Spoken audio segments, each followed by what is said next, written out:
എല്ലാവർക്കും സ്വാഗതം. ഈ റിവ്യൂ ഇഷ്ടപ്പെടുവാണെങ്കിൽ ഒന്ന് ലൈക്ക് ചെയ്തും സബ്സ്ക്രൈബ് ചെയ്തും സപ്പോർട്ട് ചെയ്യണേ. അപ്പോൾ നവ്യ അബിക്ക് വേണ്ടി സംസാരിക്കാൻ വേണ്ടി ഇറങ്ങി വരുന്നു. അന്നേരം മുത്തശ്ശി ഹാളിലിരിപ്പുണ്ട്. അവരെപ്പോൾ കാണിച്ചാലും അവർ ഗുളിക കഴിച്ചുകൊണ്ടിരിക്കുക കേട്ടോ. ഇന്നും ഗുളിക കഴിച്ചുകൊണ്ടിരിക്കുമായിരുന്നു.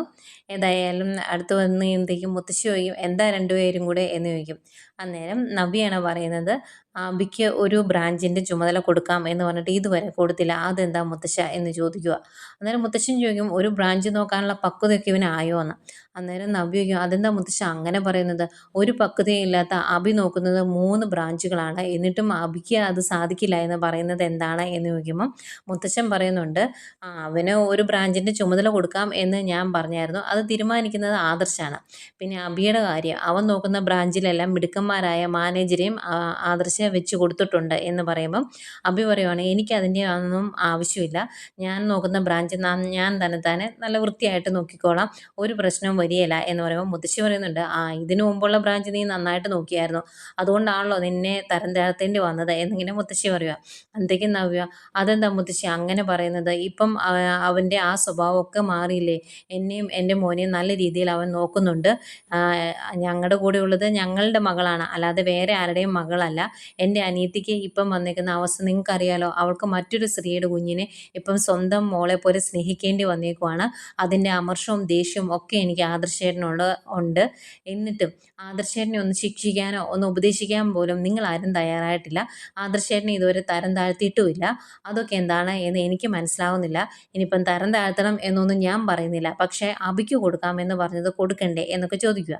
അന്നേരം മുത്തശ്ശൻ പറയുന്നുണ്ട്, കൊടുക്കാമെന്ന് പറഞ്ഞത് ഞാൻ കൊടുക്കില്ലെന്നൊന്നും ഞാൻ പറഞ്ഞിട്ടില്ല. ഏത് ബ്രാഞ്ചാണ് അവന് കൊടുക്കേണ്ടത് എന്ന് ഞാനൊന്ന് ആലോചിക്കട്ടെ. ഇപ്പം എല്ലാ ബ്രാഞ്ചിലും ആൾക്കാരുണ്ട്, അതുകൊണ്ട് തന്നെ ഇനി എവിടെയാണ് നിർത്തേണ്ടത് എന്നൊക്കെ ഒന്ന് ആലോചിച്ചിട്ട് കൊടുക്കാം. പിന്നെ എവിടെ നിന്നാലും ആ ബ്രാഞ്ചിൻ്റെ പേര് നീ കളഞ്ഞേക്കരുത് എന്നിങ്ങനെ പറയുക കേട്ടോ. അന്നേരം അബി പറയുന്നുണ്ട്, അതെന്താ മുത്തശ്ശ അങ്ങനെ പറയുന്നത്? എനിക്ക് ഏത് ബ്രാഞ്ച് തന്നാലും ആ ബ്രാഞ്ച് ഞാൻ നല്ല രീതിയിൽ നോക്കിക്കോളാം, നാൾക്ക് നാളെ അതിന് ഉയർച്ചയെ വരുവുള്ളൂ എന്നിങ്ങനെ പറയുന്നുണ്ട്. അന്നേരം മുത്തശ്ശൻ എടുത്തു പറയുവാണ്, നിങ്ങളെല്ലാവരും പറഞ്ഞു ആദർശന് തെറ്റ് പറ്റിയെന്ന്.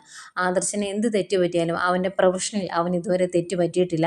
ഒരിക്കൽ പോലും അവൻ്റെ കുഴപ്പം കൊണ്ട് കമ്പനിക്ക് ഒരു പ്രശ്നം ഉണ്ടായിട്ടില്ല, നാൾക്ക് നാൾ ഉയർച്ച ഉണ്ടായതല്ലാതെ. അതുകൊണ്ട് തന്നെ അവനോട് ആലോചിച്ചിട്ട് ഞാൻ കാര്യങ്ങൾ ചെയ്യുള്ളൂ. പിന്നെ ഇവൻ്റെ കാര്യം ഞാനൊന്ന് ആലോചിക്കട്ടെ എന്ന് പറയുമ്പോൾ, ആലോചിച്ചാൽ മതി മുത്തശ്ശ, എന്നിട്ട് പറഞ്ഞാൽ മതി എന്ന് പറഞ്ഞിട്ട് അബി അങ്ങോട്ട് കയറിപ്പോകും. കൂടെ നവ്യയും കയറിപ്പോവും. നവ്യയ്ക്ക് അതങ്ങ് തീരെ ഇഷ്ടപ്പെട്ടിട്ടില്ല.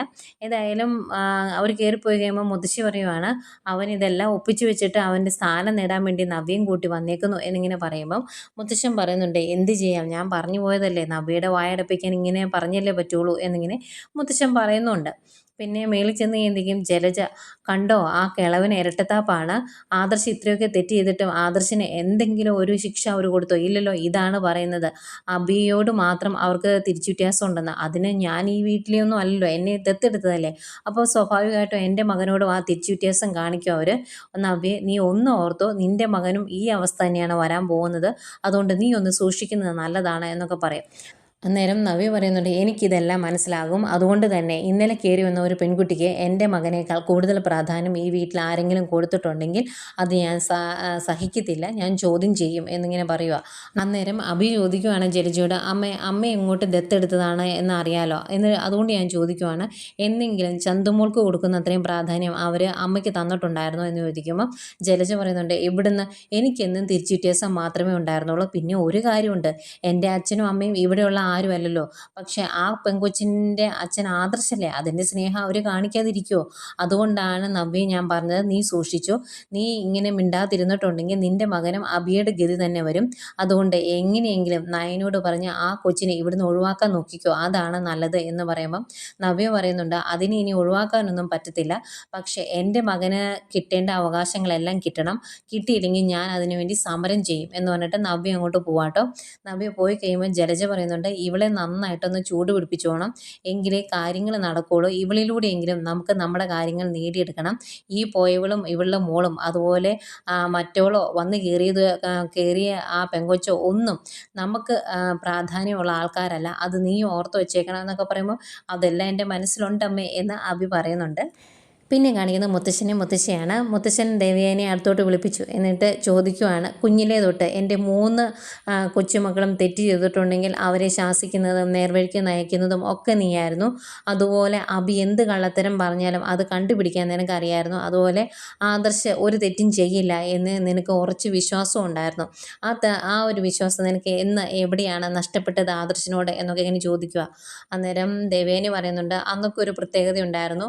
അവന് ഒരു തെറ്റ് ചെയ്തു എന്ന് ആരെങ്കിലും പറഞ്ഞ് ഞാൻ അവനോട് ചോദിച്ചിട്ടുണ്ടെങ്കിൽ ഞാനത് ചെയ്തിട്ടില്ല അമ്മേ എന്നവൻ തുറന്നു പറയുമായിരുന്നു, ഉറച്ചു നിൽക്കുമായിരുന്നു അതിൽ. പക്ഷേ ഇപ്പം അങ്ങനെയല്ല അവൻ ചെയ്തത്. അവനും നയനമോളും സമ്മതിച്ചു ആ കുട്ടി ചന്തുമോള് അവൻ്റെ മോളാണ് എന്ന്. അതുകൊണ്ട് തന്നെ എനിക്ക് അവൻ്റെ ആ തെറ്റിനെ അംഗീകരിക്കാൻ സാധിക്കില്ല എന്നിങ്ങനെ പറയുക. അന്നേരം മുത്തശ്ശൻ ചോദിക്കുന്നുണ്ട്, അവൻ്റെ ഭാര്യയായ നയനമോൾക്ക് ഈ ഒരു പ്രശ്നമില്ല, പിന്നെ നീ എന്തിനാ അവരോട് വഴക്കുണ്ടാക്കാൻ ചെല്ലുന്നത് എന്ന് ചോദിക്കുമ്പം ദേവേനി പറയുന്നുണ്ട്, അവൻ ആ തെറ്റ് ചെയ്തു എന്നതുകൊണ്ട് എനിക്ക് അവനോടല്ല ദേഷ്യം, നയനമോടുള്ള ഇഷ്ടക്കൂടുകൊണ്ടാണ് എനിക്കത് സഹിക്കാൻ മേലാതെ വരുന്നത്.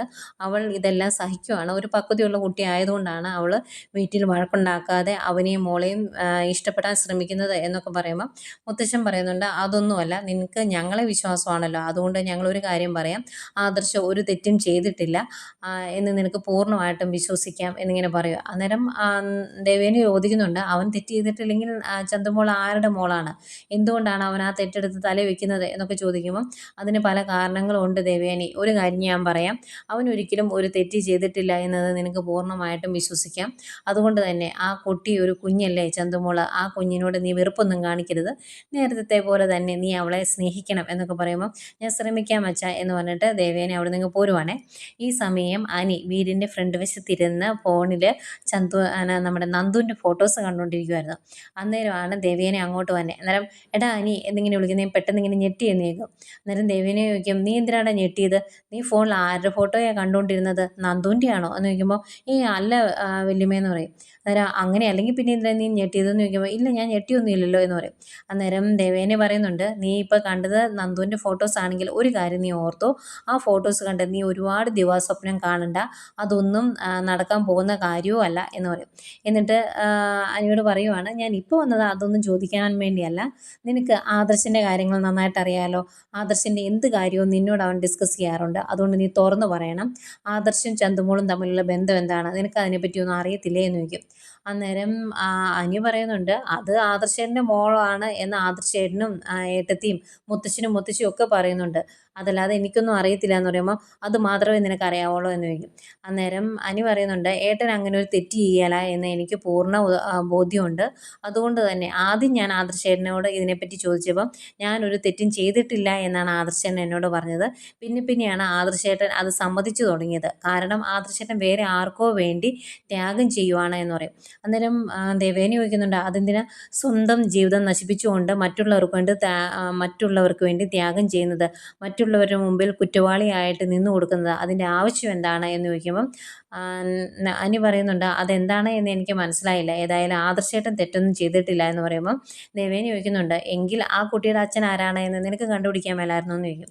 അന്നേരം എന്നിട്ട് അതിൻ്റെ കൂടെ പറയുവാണ്, നിനക്ക് എന്തെങ്കിലും പ്രശ്നം ഉണ്ടായെങ്കിൽ അത് സോൾവ് ചെയ്യാൻ ആദർശ് കൂടെ ഉണ്ടായിരുന്നു, എന്നിട്ട് നീ എന്താ ആദർശിൻ്റെ കൂടെ നിൽക്കാത്തതെന്ന് ചോദിക്കുമ്പം അനി പറയുവാണ്, പണ്ട് എൻ്റെ കൂടെ നിൽക്കുമായിരുന്നു, ഇപ്പം എൻ്റെ കാര്യങ്ങളൊന്നും സാധിച്ചു തരുന്നില്ല എന്ന് പറയുമ്പം ദേവേനി പറയുന്നുണ്ട്, ആ പ്രശ്നം എന്താണ് എന്ന് എനിക്കറിയാം, ആ പ്രശ്നം പരിഹരിക്കാൻ നീ വിചാരിച്ചാൽ മതി, നന്ദുവിനെ മറന്ന അനാമികയെ നീ എന്ന് സ്നേഹിച്ചു തുടങ്ങുന്നു അന്ന് ഈ പ്രശ്നങ്ങളൊക്കെ തീരും, അതുകൊണ്ട് അതിനെപ്പറ്റി നീ കൂടുതൽ സംസാരിക്കേണ്ട എന്ന് പറയും. എന്നിട്ട് പറയുന്നുണ്ട്, എത്രയും പെട്ടെന്ന് ഇതിനൊരു സൊല്യൂഷൻ കണ്ടെത്തിയേക്കണം എന്ന് പറഞ്ഞിട്ടാട്ടോ ദേവേനി അങ്ങോട്ട് പോകുന്നത്. അന്നേരം എനിക്കാകെ വിഷമമാട്ടോ, കാരണം നന്ദുവിൻ്റെ കാര്യം ഇനി ഒരിക്കലും നടക്കില്ല, നീ അതിനെപ്പറ്റി ചിന്തിക്കുപോലും വേണ്ട എന്ന് പറഞ്ഞിട്ടാണല്ലോ ദേവേനി പോയത്. പിന്നെ കാണിക്കുന്നത് നമ്മുടെ കനക പൂക്കടയിൽ പൂ മേടിച്ചുകൊണ്ട് നിൽക്കുന്ന സമയത്ത് അങ്ങോട്ടേക്ക് വരുവാണ് ആദർശം ചന്തുമോളും നയനയും കൂടെ. അപ്പോൾ അവർ വണ്ടി അവിടെ ഒതുക്കി കഴിയുമ്പോൾ ഞാൻ അമ്മയൊന്ന് കണ്ടിട്ട് വരാം എന്ന് പറഞ്ഞ് വണ്ടിയിൽ നിന്ന് ഇറങ്ങി പോകുന്നുണ്ട് നയന. എന്നാൽ ചെല്ലുന്നത്, മോളിത് എവിടെ പോയിട്ട് വരുവാ എന്ന് ചോദിക്കുമ്പം ആ വണ്ടിയിൽ ചന്തുമോളും ആദർശേട്ടനും ഉണ്ട്.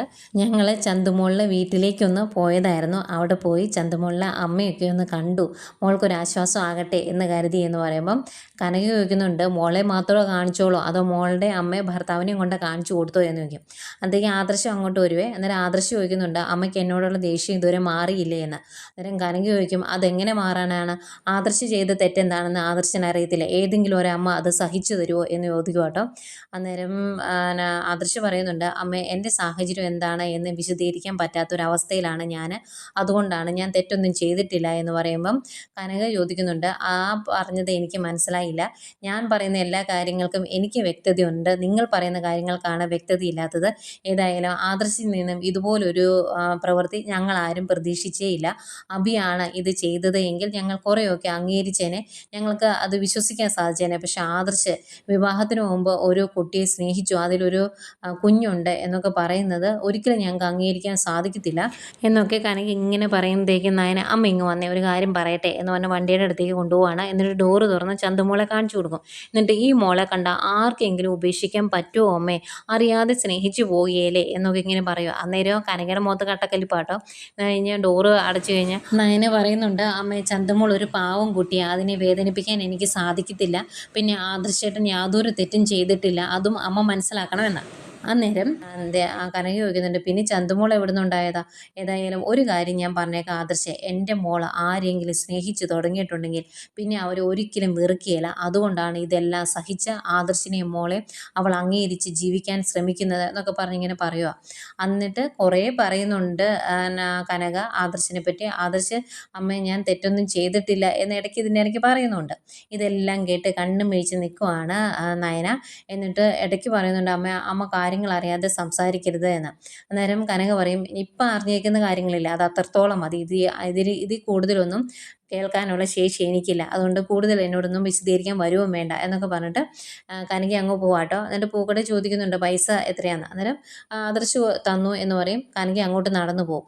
പോയി കഴിയുമ്പം നയന ആദർശിനോട് ചോദിക്കുവാണ്, ആദർശേട്ടന് വിഷമമായോ എന്ന്. അന്നേരം ആദർശിന് മുഖത്ത് ദേഷ്യമുണ്ട്. ആദർശ് പറയുന്നുണ്ട്, അമ്മ പറഞ്ഞാൽ എന്താ തെറ്റ്, ഏതൊരു അമ്മയും ഇങ്ങനെയൊക്കെ സംസാരിക്കുള്ളൂ എന്ന് പറയുമ്പോൾ ഇങ്ങനെ വിഷമിച്ച് നോക്കി നിൽക്കുവാണ് നയന.